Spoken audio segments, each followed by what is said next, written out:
보스니아 여행기, 비극 위에 피어난 아름다움. 이탈리아나 프랑스 등과 같이 널리 알려진 곳이 아니기에 때묻지 않은 순수함과 아름다움이 남아있는 동유럽의 보스니아. 동시에 내전의 비극이 공존하는 보스니아는 오랜 세월 동안 서로 다른 종교와 민족이 공존했던 땅이었습니다. 그러나 그 아름다움 뒤에는 슬픈 전쟁의 상처가 남아있죠. 지금부터 그 아픔과 회복의 흔적을 따라가 보겠습니다. 사라예보는 제1차 세계대전을 촉발한 프란츠 페르디난트 대공의 암살 사건이 일어난 보스니아의 수도입니다. 유럽의 예루살렘이라 불리는데 오스만 제국과 오스트리아 헝가리 제국의 지배를 받으며 이슬람과 가톨릭, 정교회, 유대교가 공존했던 도시랍니다. 거리엔 모스크와 성당, 회당이 함께 놓여 있고 사람들은 평화롭게 섞여 살아왔죠.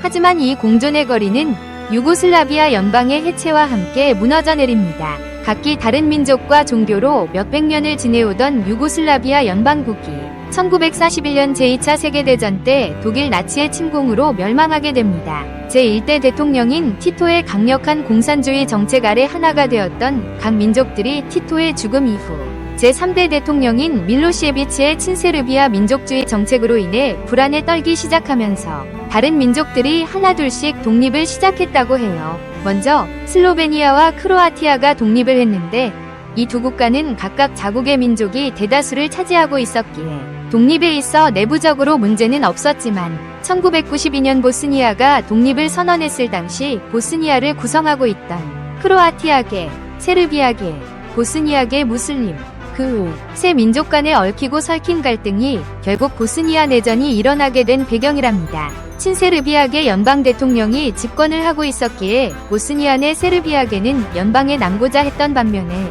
크로아티아계와 보스니아계 무슬림은 독립을 원했고 결국 독립에 대한 국민투표가 실시되어 크로아티아계와 보스니아계의 투표가 과반수를 넘어 독립에 성공하게 되었지만 이때부터 세르비아계 민병대가 크로아티아인과 보스니아 무슬림에 대한 공격을 시작하면서 내전이 일어났다고 해요. 수도 사라예보는 무려 1425일간 포위되었고 이 내전으로 25만 명에서 30만 명이 사망했다고 추정되지만 정확한 통계 자료는 없다고 해요. 1992년 3월부터 1995년 11월까지 약 3년간 무자비한 사륙이 자행되었던 보스니아 내전의 최악의 장면은 인종 청소였습니다. 가장 비극적이면서도 대표적인 스레브레니차 집단 학살 사건은 1995년 7월 11일 보스니아 내전 당시 보스니아 세르비아계가 UN 보호구역으로 지정한 스레브레니차 마을을 점령해 보스니아 무슬림 남성과 소년 등 8,753여 명을 집단 학살한 사건으로 그 슬픔은 아직도 사람들의 가슴 속에 치유되기 힘든 깊은 아픔으로 기억 속에 남아있답니다. 로이터 통신 등 유수의 언론사 자료 등을 검색해서 찾은 내전 당시에 처참했던 현장 사진들입니다. 지금도 도시를 걷다 보면 건물 외벽에 선명히 남은 총탄 자국을 마주하게 됩니다. 그것은 단순한 벽의 흠이 아니라 바로 이곳에서 총성이 오갔던 실제 전장의 흔적입니다.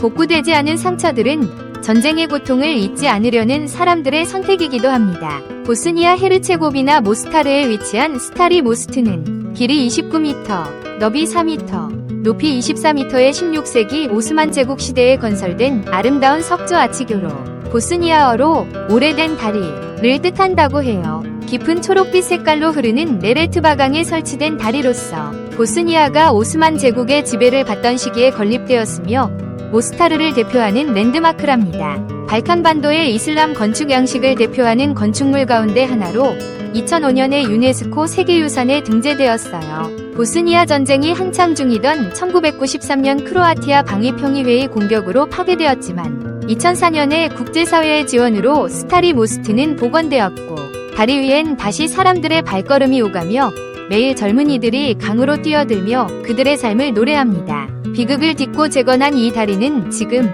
보스니아의 회복을 상징합니다. 1981년 6월 24일 6명의 어린아이들이 메주고리의 포드브르도산의 언덕에 올랐다가 성모 마리아를 만났는데 이 아이들에게 매일 같은 모습으로 나타나셨다고 해요. 성모께서 발현하신 이 돌산 위에 성모상이 세워져 있어요. 마리아는 평화와 기도, 회개를 요청하며 여러 차례 발현했고 이 사건은 전 세계에 알려졌어요. 비록 교황청으로부터 공식 인정된 것은 아니지만 개인적 신앙의 자유로 남겨진 이 사건은 메주고리에를 세계적인 성지이자 순례지로 만들었습니다. 현재 수많은 사람들이 메주고리에 성모 마리아께 기도와 공경을 드리고 있으며 수백만 명의 사람들이 성지 순례를 위하여 메주고리에를 찾고 있답니다. 성 야고보 성당은 1897년에 완공되어 순례자들의 주보 성인이신 야고보 성인에게 봉헌되었는데 집안이 약한 탓에 점점 내려앉기 시작해서 제2차 세계대전이 끝난 뒤 재공사를 시작했다고 해요. 이후 1969년 1월 19일에 새로운 성전으로 봉헌되었고 오늘날 본당 신자들뿐만 아니라 순례자들을 위한 성사와 기도의 중심지 역할을 하고 있다고 해요. 성 야고보 성당 뒤편에는 치유의 예수상이 있어요. 슬로베니아 국민들의 성금으로 세워졌다는 이 청동 예수상은 오른쪽 다리 무릎에서 미세하게나마 성수가 흘러나온다고 하며 이 성수로 기도하던 많은 이들이 치유되었다는 이야기도 전해진답니다. 그래서일까요? 많은 사람들이 성수를 받기 위해 종이나 손수건을 들고 길게 줄을 서서 기다리고 있는 모습을 볼 수 있으며 이 예수상 앞에서 모두들 저마다의 기원과 평화를 기도한답니다. 치유의 예수상 주변으로 십자가의 길 14처가 있어 많은 교인과 순례자들이 각 처에서 저마다의 간절한 기도를 올리고 있는 모습 또한 볼 수 있어요. 보스니아 곳곳에서 집시 공동체를 만날 수 있어요. 올드타운을 거닐다 보면 정말 많은 집시들을 만나게 되는데 갓난 아기를 품에 안은 채 손을 내밀며 도움을 요청하는 엄마의 모습에 잠시 마음이 짠해지더군요. 과거 유럽을 떠돌던 이들은 전쟁 이후 피난민처럼 정착해 유럽 곳곳의 변두리 지역에서 자신들의 집시촌을 만들며 힘겹게 살아가고 있다고 해요. 빈곤과 차별 속에서도 그들은 음악과 춤으로 또는 다른 형태의 방법으로 생계를 이어간답니다. 불안정하지만 이들의 강한 생명력은 이 땅의 또 다른 이야기가 아닐까 싶어요. 올드타운을 걷다 보면 마치 터키의 바자르를 떠올리게 됩니다. 이 거리에서 구매했던 모자이크 램프, 커피잔, 부적과 향신료까지. 왜 보스니아에서 이런 문화를 만날 수 있을까요? 보스니아는 15세기부터 약 400년간 오스만 제국의 지배를 받았고 그 유산은 지금도 곳곳에서 생활 깊숙이 남아있습니다. 그래서인지 종교, 음식, 공예품에 이르기까지 보스니아는 유럽 속 작은 터키이기도 합니다. 아기자기한 올드타운의 자갈길 골목을 걷다가 근처 분위기 좋은 카페의 야외 테라스에 몸을 맡기고 진한 터키시 커피와 함께 보스니아의 정취를 느껴보세요.